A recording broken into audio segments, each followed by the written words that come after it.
자, 지난 영상 끝에 제가 약속했죠. 우리 집을 어떻게 바꿔야 아이가 자기 감정 다스리고 바깥을 볼 여유가 생기는지 오늘 그거 깐다고. 자, 근데 시작하기 전에 제가 한 가지만 바로 잡을게요. 우리는 작고 우리 애는 눈치가 없어 라고 말하는데 정확히는 그게 아닙니다. 눈치가 없는 게 아니라 눈치가 아직 안 자란 거예요. 능력이 처음부터 있는 사람은 없죠. 안 길러진 거지. 자, 그럼 질문이 딱 두 가지로 좁혀집니다. 첫 번째, 왜 안 자랐는가? 두 번째, 어떻게 자라는가? 자, 근데 결론부터 여러분 한 대 맞고 시작하는 게 낫습니다. 아이의 눈치를 키우는 건 가장 먼저는 아이를 훈련시키는 게 아니에요. 부모인 우리 자신이 먼저 바뀌는 거예요. 자, 이 영상은 아이 고치는 법이 아니라 부모 이야기입니다. 그래서 불편하시면 지금 당장 끄고 나가셔도 괜찮아요. 근데 끝까지 보면 왜 그동안 백날 노력해도 안 됐는지 그 이유가 보일 겁니다. 자, 여러분, 눈치가 대체 뭘까요? 분위기 읽기, 표정 읽기, 여러분 다 맞는데 그 밑바닥엔 딱 하나의 단어가 깔려 있습니다. 바로 존중이에요. 밖에서 여러분 한번 보세요. 우리들은 사람들 속에서 살죠. 그중에 나를 존중해주는 사람도 있고 나를 함부로 대하는 사람들도 있습니다. 저 사람이 나를 존중하는지 무례하게 구는지 대번에 척 느끼는 거, 이건 사회적 민감도에 따라 달라지는 거예요, 여러분. 그래서 알아차린 다음에 뭐합니까? 나를 함부로 대하는 사람은 내 옆에 안 둬요. 거리를 두죠. 가까이 둘 사람, 두지 않을 사람, 내 나름대로 선을 끊는 거예요. 그게 사회생활이고 인간관계죠. 자, 여기서 반전이 있습니다. 그렇게 사람을 가려내고 존중하는 거 누구를 위한 걸까요? 상대를 위한 것 같죠? 아니에요, 여러분. 결국 나를 위한 거예요. 나를 함부로 대하는 사람을 끊어내는 것도, 나를 존중하는 사람을 곁에 두는 것도 다 나를 지켜내려고 하는 거니까. 그래서 눈치의 진짜 정체가 이겁니다, 여러분. 남을 존중하는 능력. 자, 그리고 그 존중은 돌고 돌아서 결국 나를 존중하는 일이에요. 이 한 줄을 머리에 새기고 가세요. 자, 근데 여러분, 이 집 안에서는 자꾸 정반대의 일이 벌어집니다. 자, 밖에서 무례한 사람을 끊어낸다고 했죠? 근데 집에 오면 무슨 일이 벌어지는지 아세요? 정반대예요. 우리 아이가 나한테 무례하게 굴어요. 짜증내고 명령하고 엄마 말을 무시하고.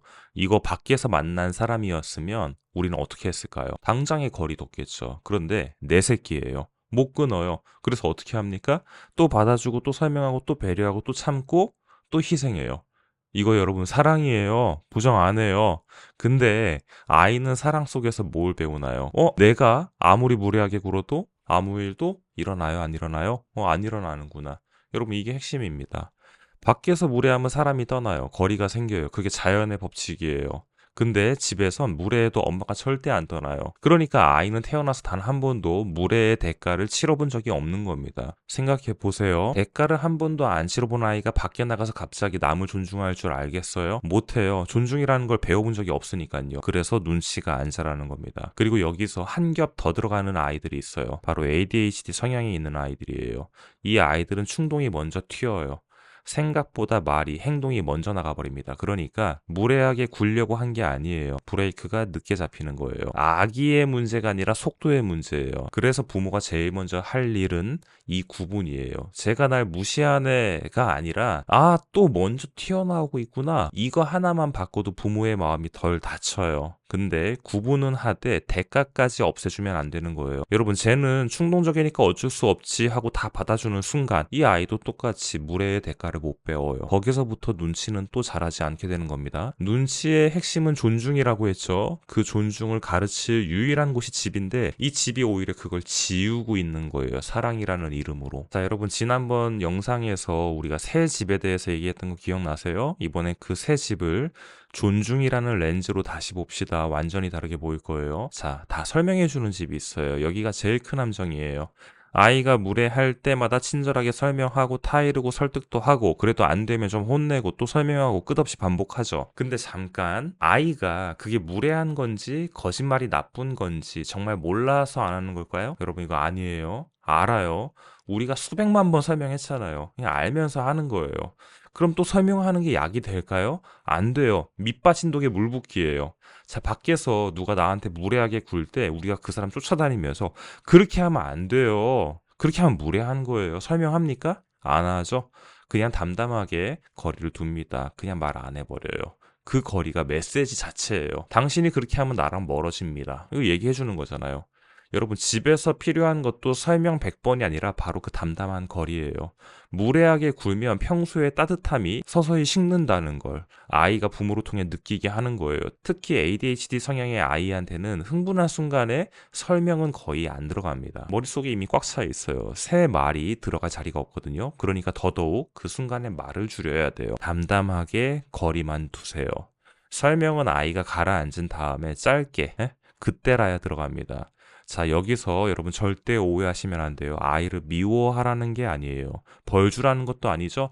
며칠씩 입 닫고 무시하라는 것도, 사랑을 거두라는 것도 절대 아니에요. 그건 또 다른 상처고 아이를 더 망가뜨리는 일입니다. 자, 여러분 제가 말하는 건 딱 하나예요. 무례한 순간에 매달리지 않는 거. 평소에 충분히 따뜻하되 무례할 땐 과하게 받아주거나 쫓아다니면서 설득하지 않는 거. 엄마는 그렇게 말하는 사람이랑은 지금 이야기 절대 안 해. 담담하게, 차분하게 한 발 물러서는 거. 그 담담함이 아이한테는 세상에서 제일 정확한 신호입니다. 자, 여러분 표정이 바뀌는데 이유를 안 알려주는 집이 있어요. 여긴 반대 문제예요. 엄마가 기분이 좋은지 나쁜지 아이가 읽어낸 신호 자체가 없는 거예요. 표정은 시시각각 바뀌는데 이유를 안 알려주니까 아이는 읽어봤자 모르겠다 하고 읽기를 아예 포기해버립니다. 자, 여긴 거꾸로 가야 돼요. 신호를 줘야 돼요. 엄마 지금 좀 속상해. 아까 그 말 때문에. 내 상태를 정확히 말로 보여주는 거예요. 읽을 게 있어야 읽을 근육이 생기겠죠? 자, 이번에 세 번째 집입니다. 부모가 먼저 감정이 휩쓸리는 집이에요. 자, 부모가 자기 감정을 못 다스려서 아이한테 폭발합니다. 우리는 이걸 내가 화나서 내 감정을 푸느라 그러는 거다라고 생각하죠. 날 위해 화낸다고 생각해요. 근데 진짜 그래요? 여러분? 화내고 나면 내 말이 내 뜻대로 나왔어요? 어때요? 아니죠. 상황이 내가 원하는 대로 흘러갔어요? 이것도 아니죠. 하고 싶은 말 제대로 못하고 질러버려서 상황 다 망가졌어요. 화는 내가 원하는 걸 단 하나도 가져다 주지 않았어요. 그러니까 화내는 건 나를 위하는 게 아닙니다. 나를 해치는 거예요. 자기 파괴입니다. 그리고 자기를 존중하는 사람은 자기를 해치는 짓을 안 해요. 그래서 자기를 존중하는 부모는 아이한테 폭발하지 않아요. 못 참아서 안 지르는 게 아니라 그게 결국 자기 손해라는 걸 알기 때문에 안 지르는 거예요. 특히 이미 감정이 잘 넘치는 아이, ADHD 성향이 있는 아이일수록 부모의 폭발은 불에 기름을 붓는 것 같아요. 가뜩이나 출렁이는 애 앞에서 부모까지 출렁이면 그 집엔 파도를 잡아줄 사람이 아무것도 없는 거죠. 아이가 휩쓸릴 때 부모는 닻이 되어야 해요. 같이 휩쓸리는 게 아니라. 아시겠죠? 자, 여러분 제가 말씀드린 게 다 다른 것 같지만 상황이 결국 한 곳으로 모입니다. 자기를 존중하는 부모는 무례를 그냥 다 받아주지 않고 담담하게 선을 긋죠. 자기를 해치는 폭발을 안 하고 자기 감정을 정확히 보여줍니다. 그런 부모 밑에서 아이는 존중이 뭔지를 눈으로 봐요, 매일. 그래서 눈치가 잘합니다. 자기를 존중하지 못하는 부모는 무례함을 다 받아주고 선이 없죠. 폭발하고 감정을 숨기거나 뒤죽박죽 흘려요. 그 밑에서 아이는 존중을 배울 데가 없어요. 그래서 눈치가 안 자랍니다. 자, 자기를 존중하는 마음, 그게 뭐예요? 한 단어예요. 뭐죠? 자존감. 결국 부모의 자존감이 대물림되는 거죠. 눈치는 어디에서 배워온 사회성 기술이 아니에요. 부모의 자존감이 아이에게 그대로 건너간 흔적입니다. 자, 여기서 ADHD 성향 아이를 둔 부모님, 이 말만은 꼭 기억하셔야 돼요. ADHD는 부모가 만든 게 아닙니다. 여러분, 타고난 뇌의 특성이에요. 당신 탓이 절대 아니에요. 대물림 되는 건 ADHD가 아니라 자기 파도를 다루는 태도예요, 여러분. 타고난 기질은 못 바꿔요. 근데 그 파도를 어떻게 다루는지, 그건 아이가 집에서 부모를 보고 배울 수 있습니다. 그래서 더 부모가 먼저 자기를 다스리는 모습이 필요한 거예요. 필요하면 여러분 전문가의 도움을 받아야 돼요. 둘은 부딪히는 게 아니라 같이 가는 거예요. 한 어른이 자기 자신을 어떻게 대하느냐, 그게 아이 인생의 토대가 됩니다. 그만큼 큰 거예요, 이 일은. 자, 여러분 제 이야기 들으면서 불편하신 분도 있습니다. 결국 또 부모 탓이냐, 분명히 지금 발끈하시는 분도 계십니다. 아니에요, 여러분. 자책하라고 제가 이 영상 만든 거 아니겠죠? 자책할 것 같으면 지금 영상 끄세요. 진심이에요. 자, 자책은 자존감을 더 깎아요. 그리고 방금 뭐라고 했죠? 자존감 깎인 부모 밑에서 눈치가 안 자란다고 말씀드렸어요. 그러니까 자책이야말로 아이한테 제일 나쁜 거예요. 죄책감은 아무도 바꿔주지 않아요. 핵심은 이거 하나입니다. 아이 눈치를 키우는 첫 단추는 아이가 아니라는 여러분이라는 거예요. 우리 자신이라는 거예요. 우리가 우리를 존중하기 시작하는 거. 무례함 앞에서 담담하게 선을 긋고 폭발 대신에 자기를 지키고 감정을 솔직하게 보여주고, 이거 하는 거예요. 그게 되면 아이는 알아서 자라요. 가르치지 않아도 계속 보고 배우는 거예요, 부모를 통해서. 부모가 자기를 존중하는 그 모습이 아이한텐 평생 가는 교과서입니다. 여러분, 근데 솔직히 이야기할게요. 내가 나를 존중하는 거, 그게 제일 안 돼요. 하는 분 분명히 계실 거예요.